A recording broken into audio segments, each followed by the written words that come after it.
আমরা আমাদের প্রতিযোগিতার প্রতিবন্ধকতাগুলো আছে সেগুলো কিছু কাঠামোগত, কিছু খরচের দিক দিয়ে আমরা এই সকল জিনিসকে সমন্বয় করে আমাদের সক্ষমতা বৃদ্ধি করব। ইনশাআল্লাহ আমি এটাতে কোনো সমস্যা দেখছি না। আসসালামু আলাইকুম। যুক্তরাষ্ট্রের অতিরিক্ত শুল্ক আরোপ কার্যকর হওয়ার দিনেই প্রতিবেশী দেশ ভারত বাংলাদেশের রপ্তানি পণ্য তৃতীয় দেশে পাঠানোর জন্য দীর্ঘদিনের ট্রান্সশিপমেন্ট সুবিধা বাতিল করেছে।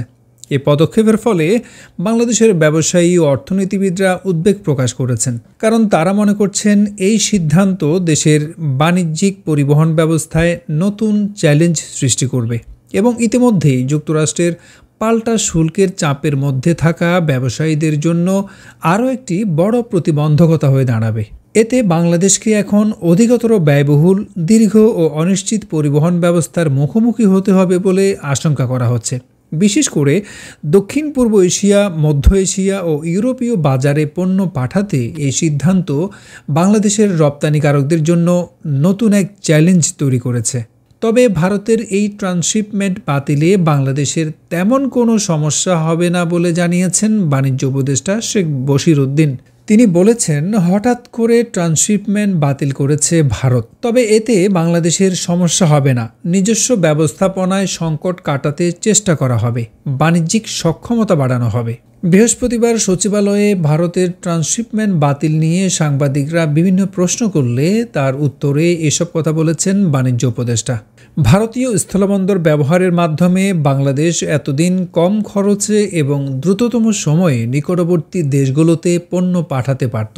বিশেষত পেট্রোপোল ও বেনাপোল সীমান্ত হয়ে ভারতের ভেতর দিয়ে স্থল ও সমুদ্র বন্দর ব্যবহার করে তৃতীয় দেশে পণ্য পাঠানো ছিল সহজতর ও সাশ্রয়ী।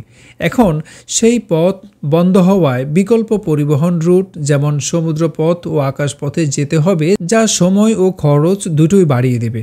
বিশ্ব বাণিজ্য সংস্থা বা WTOর নিয়ম অনুসারে স্থলবেষ্টিত দেশগুলোকে অবাধ ও নিরবিচ্ছিন্ন ট্রানজিট সুবিধা দিতে হয়। তবে ভারত বাংলাদেশের জন্য এই সুবিধা বাতিল করায় বিশেষ করে ভুটান, নেপাল এবং মিয়ানমারের মতো পার্শ্ববর্তী দেশগুলোর সঙ্গে বাংলাদেশের বাণিজ্য ও পরিবহন ব্যবস্থায় অন্তরায় সৃষ্টি হতে পারে।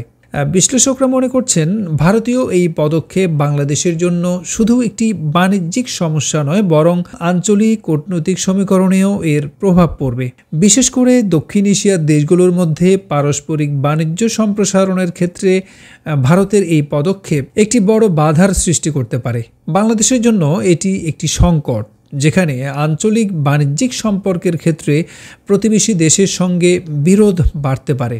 ভারতের পক্ষ থেকে বাংলাদেশের জন্য ট্রান্সশিপমেন্ট সুবিধা বাতিলের ঘোষণায় সাময়িক বড় কোনো বিপর্যয় না হলেও ভবিষ্যতের আঞ্চলিক সম্ভাবনার পথে এটি একটি বড় বাধা তৈরি করছে বলে মন্তব্য করেছেন BGM-এর সাবেক সভাপতি ও বিশিষ্ট উদ্যোক্তা ডক্টর রুবানা হক।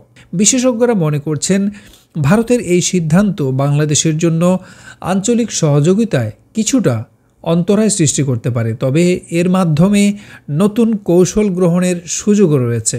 বাংলাদেশের বন্দর সক্ষমতা বাড়ানোর পাশাপাশি বিকল্প রপ্তানি রুট তৈরির জন্য কৌশলগত পরিকল্পনা গ্রহণ অত্যন্ত গুরুত্বপূর্ণ বলে মনে করছেন অনেকেই। সাংবাদিকরা বাণিজ্য উপদেষ্টাকে প্রশ্ন করেছেন, ভারতের এই পদক্ষেপের ফলে বাংলাদেশও কি পাল্টা পদক্ষেপ নেবে? জবাবে তিনি বলেছেন, এটি তার এখতিয়ারভুক্ত না বা তার দায়িত্ব না। তার দায়িত্ব হচ্ছে বাণিজ্য সম্প্রসারণে সব দিকে নজর রাখা। দর্শক, এ বিষয়ে আপনার গুরুত্বপূর্ণ মতামত আশা করছি। ভালো থাকবেন, সুস্থ থাকবেন।